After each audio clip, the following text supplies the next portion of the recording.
Good evening and welcome to our another edition of the Hindu Mediji.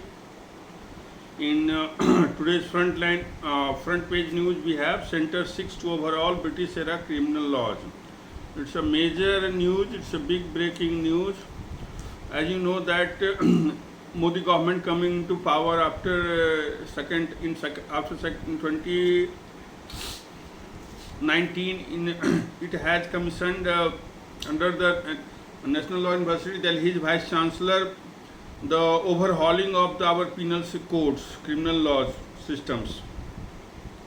And the last day of the monsoon session of the Parliament, when no confidence motion was finished off, Home Minister Amit Shah came out with the bills. That is 3 new bills that will replace Indian Penal Code 1860, Indian Criminal Procedure Code and Indian Evidence Act. Now they will be called Bharatiya Nyaya Sanhita 2023, Lok Nagrik Suraksha Sanhita, Nagrik Suraksha Sanhita, and another one is Saksh.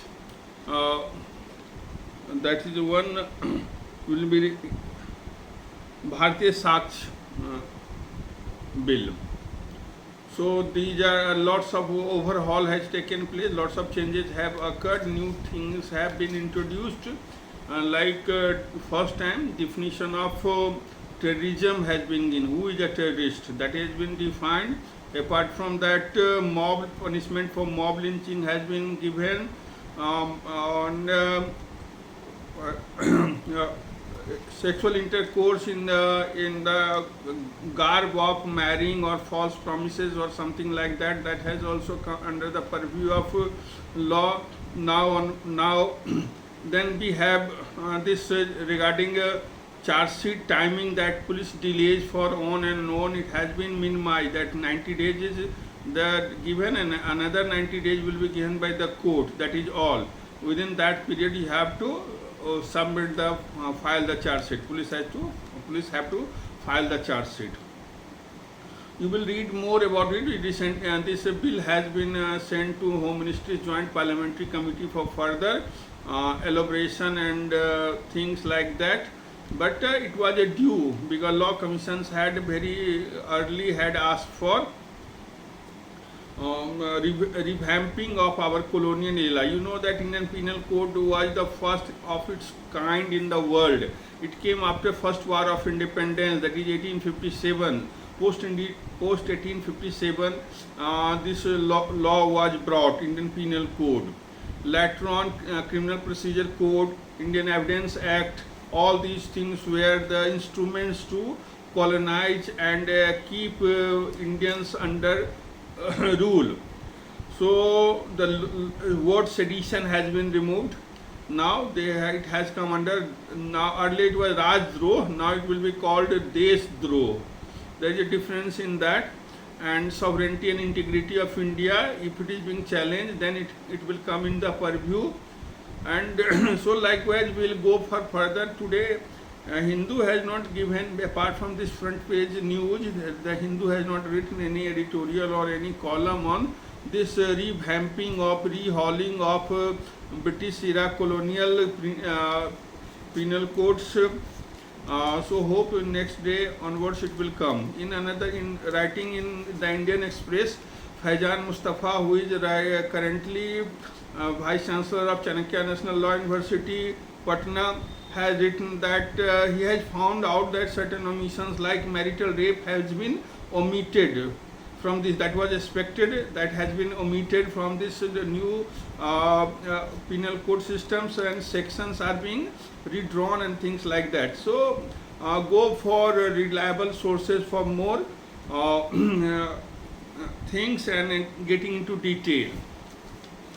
Now we come to our editorial section. In the editorial section, 2 editorials that we have. First one is petty battles, that is regarding the no confidence motion that was in the parliament against Prime Minister Narendra Modi government, brought by the opposition leaders and it says that the debate in parliament did little to contribute to peace process in Manipur. It says that the wit and wisdom was missing from the parliamentary debate. It was full of rancor and diatribe by both sides, opposition as well as ruling parties. And Manipur was lost in the discussion. The article also says that Home Minister Amit Shah gave he gave an exposition of Manipur violence, citing the regions like refugees coming from Myanmar in Mizoram and Manipur. Those Kuki-Jo refugees who have revolted against Myanmarese junta in there, and they are running from there, and they are as a refugee in Manipur and Mizoram. He says that they are creating problems, and other old issues are there. So ethnic now it's a question of ethnic trustworthiness, and he has asked for both communities to talk to each other and talk to the center also. Prime Minister has also assured in the House that peace will prevail there. And one thing more, they said that regarding the Chief Minister of Manipur and Biren Singh, that no need to remove him as he is cooperating, as Amit Shah famously said in the parliamentary debate that why there should be president rule. If he is not cooperating, then only one can think of. He said that he gave examples like that. We changed the Director General of Police, we changed the Chief Secretary, we changed the advisors, and he is cooperating, so there is no such need of removing him as a Chief Minister from of Manipur. So this that is the no confidence motions regarding. Now another article is in this section is cartel politics. It's related to Latin America. It's related to Fernando Villavicencio. It's related to Latin American country Ecuador. Ecuador, you know that it lies between Peru and Colombia. And recently it happened that a presidential candidate was a very popular leader and who was fighting against the drug cartels was shot dead just after his canvassing few days back. So the question, the editorial is on that Fernando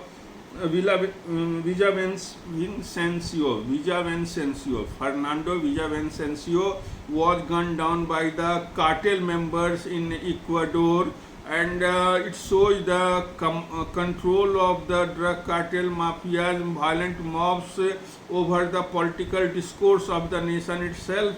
And he says that he was a vocal against drug cartels, and that cocaine that is being brought in Ecuador from Colombia and Peru for smuggling to North America, that is US and Canada and Europe, and say that they have Ecuadorian police have arrested some Colombians on the charges of murdering Fernando Villavicencio, and say that he had some programs like that. He will make a high security prison in Amazon for gang members and things like that, and he was vocal on every forum, but he could not, and threat was known to him, but he could not be saved, and it is a very great setback for Ecuadorian politics, because it may go down in a failed state if things are not controlled.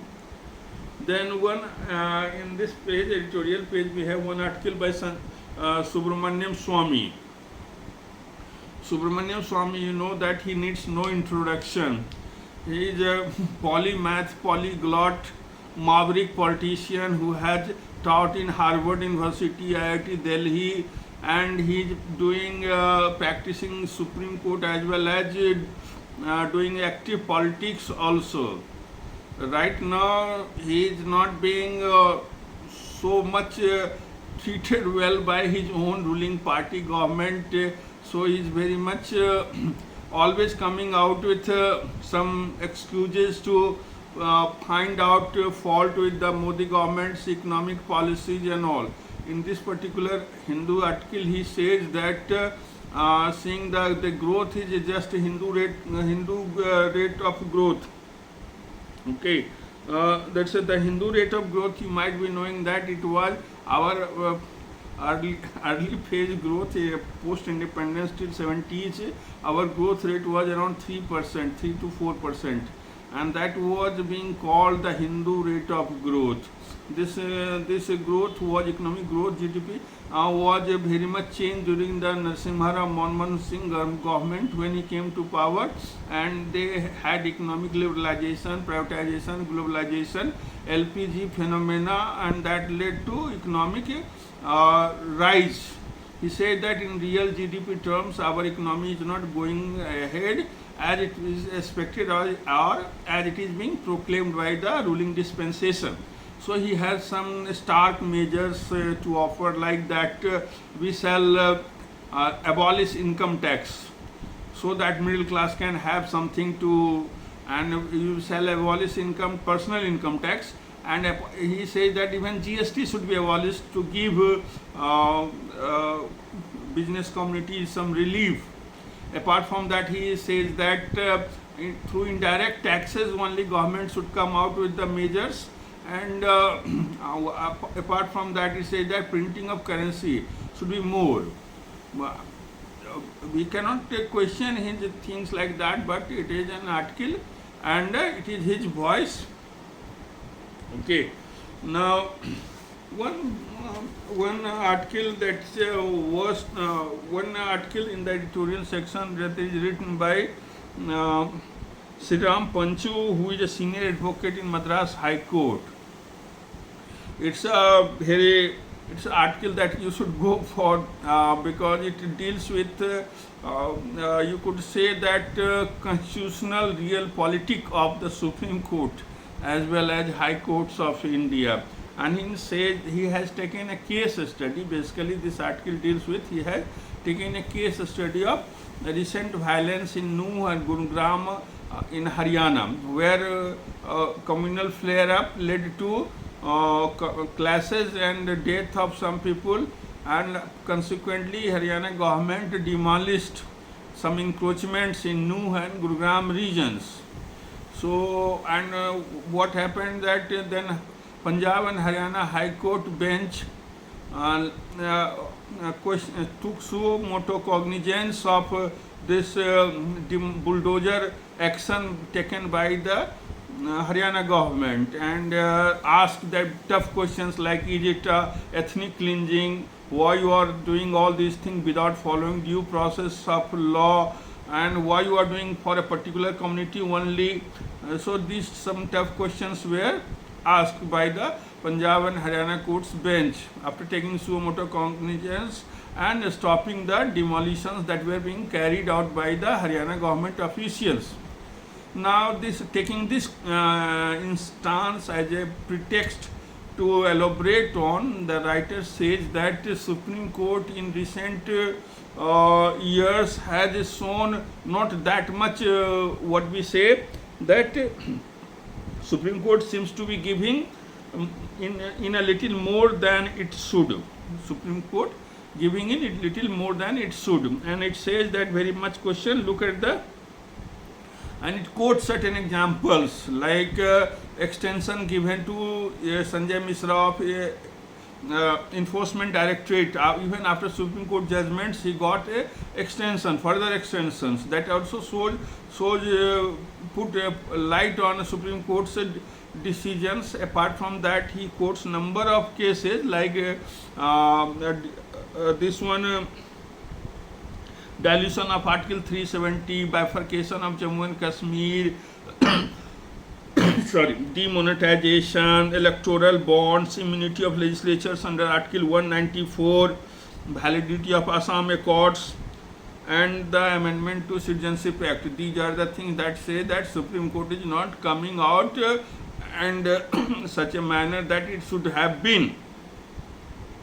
And some advocates that are being recommended by Supreme Court Collegium but never being made into judgeship by the government. So these are the some examples that writer quotes to show that constitutional real politic. It says that it is a case of constitutional real politic, that if you don't draw a Lakshman Rekha, then it will become a kabaddi sort of things, that where the lines are in kabaddi also lines are drawn, and what being that it being forayed with impunity by the rival parties. So it says that Lakshman Rekha has to be drawn at any cost, and then only the, and it says more than that, that even tough questions don't work, and if you don't get answers, then you have the actions should be followed. And then it says that there is a beacon of hope, that is the title of the writing is also in Demolition Raj, the high courts as beacons. It says that he quotes two examples. First example he has quoted of Punjab and Haryana high courts taking suo motu cognizance of demolition being done by Haryana government in Nuh and Gurugram. That is the one case. Another case it quotes about that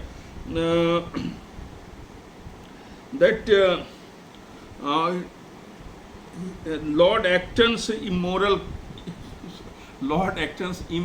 Classic, that power corrupts people, and more power, absolute power corrupts more absolutely. Okay, power tends to corrupt, and absolute power corrupts absolutely. So he says that Punjab and Haryana High Court's suo motu action has shown that every candle lights up the darkness, and this is no small beacon. And then it says that some people are asking the question that why could the Supreme Court not take could not the Supreme Court have taken the suo motu cognizance of the things, or why not somebody approach Supreme Court in that case? Then he gives the answer by quoting Bob Dylan, saying that answers are, my friend is blowing in the wind. Then he says, then he quotes another high court judgment, that is for Calcutta High Court judgment. It relates to Justice Vivian Bose. It's a very famous judgment in a state of West Bengal versus Anwar Ali, in a state of West Bengal versus Anwar Ali Sarkar. It was a case that concerned on the act of West Bengal government, which allowed the state to establish special courts for the trial of certain offenders without any reasonable basis for differentiating such offenders from others. So that is the one of the earmark and verbatim he had quoted Justice Bose, who was steely voiced and constitutionally eloquent, said this, and I quote please for that Justin Bose, the speech has been quoted in this article, and it says that the law of the Constitution is not only for those who govern or for the theorists, but also for the bulk of the people, for the common man, for whose benefit and pride and safeguard the Constitution has also been written.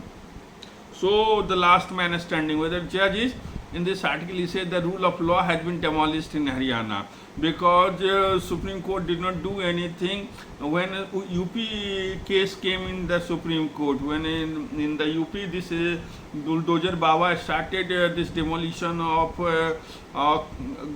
certain community people's properties and things like that, on saying that it is an illegal structure or it's an encroachment or something like that. Supreme Court merely asked some questions and did not do anything further.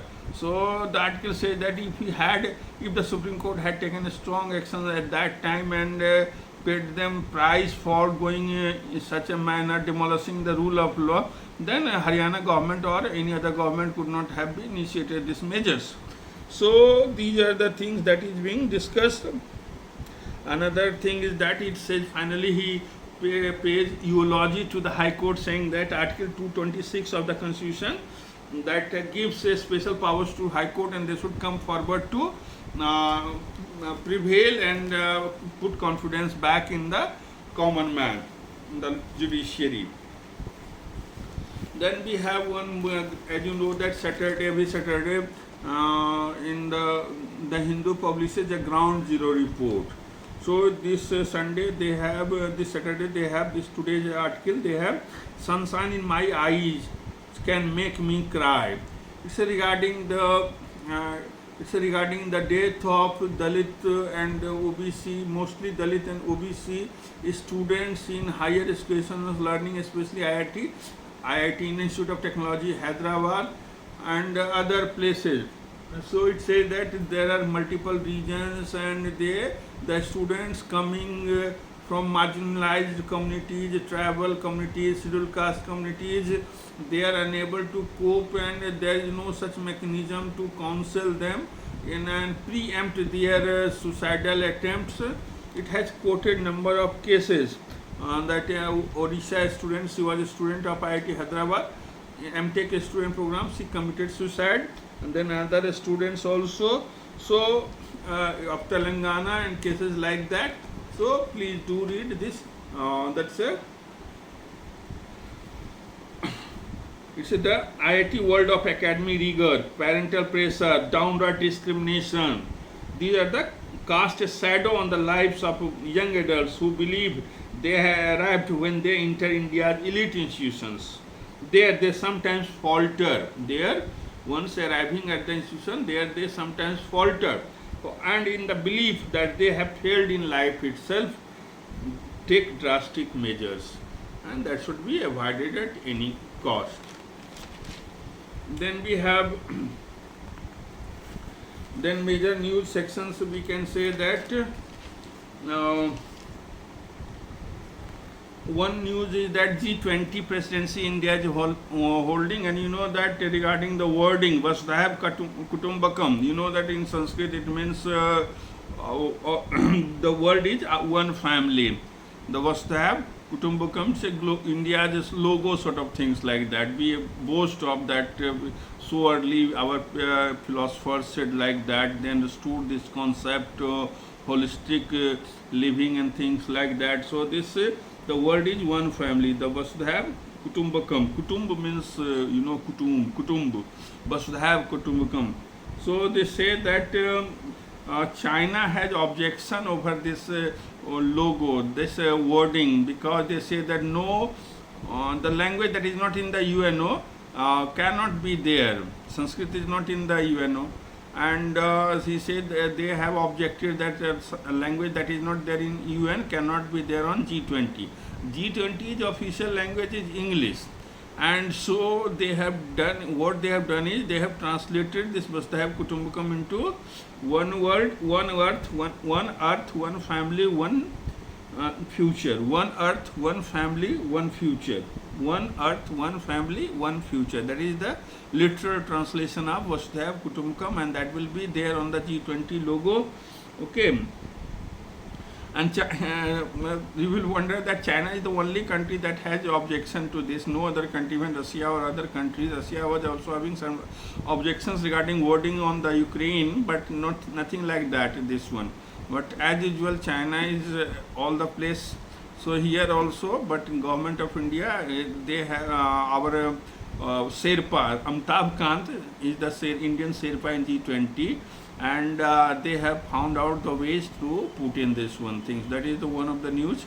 And then another news is that world news. Another news is that Chinese military ship docks.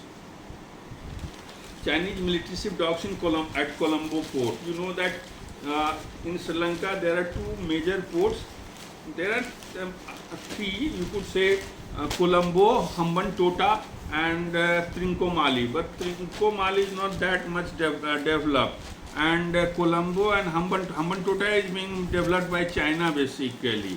So what they do is that they visit the ships, the naval ships have visited earlier also. It has visited India, having objections on that, but still they do visit. So it says that there is a news that Chinese military ship docks at Colombo port for a formal visit. Okay. India is fully aware of the vessel's visit and has not expressed any concern over it. We are on the same page, says Sri Lanka's Defense Ministry. Okay, so that's the news. A Chinese warship that arrived in Colombo on Thursday will be docking at the Colombo port until Saturday. Sri Lankan Navy has said the Chinese People's Liberation Army Navy warship Hai Yang 24 How is at the port of Colombo on a formal visit, according to media statement from Sri Lankan Navy. The 129-meter long ship is manned by a crew of 138 members. It is helmed by Commander Jin Sin, the Navy said, amid local media reports of initial resistance from India. The Colombo-based newspaper Daily Mirror on Friday reported that Chinese authorities had sought permission for vessels visit earlier, but Sri Lanka delayed permission because of resistance from India. You know why they do visit us? Because they just wishes to understand the Indian Ocean's security architecture that is being manned by Indian Navy. So that's all for today's edition. Thank you very much. We'll meet again tomorrow.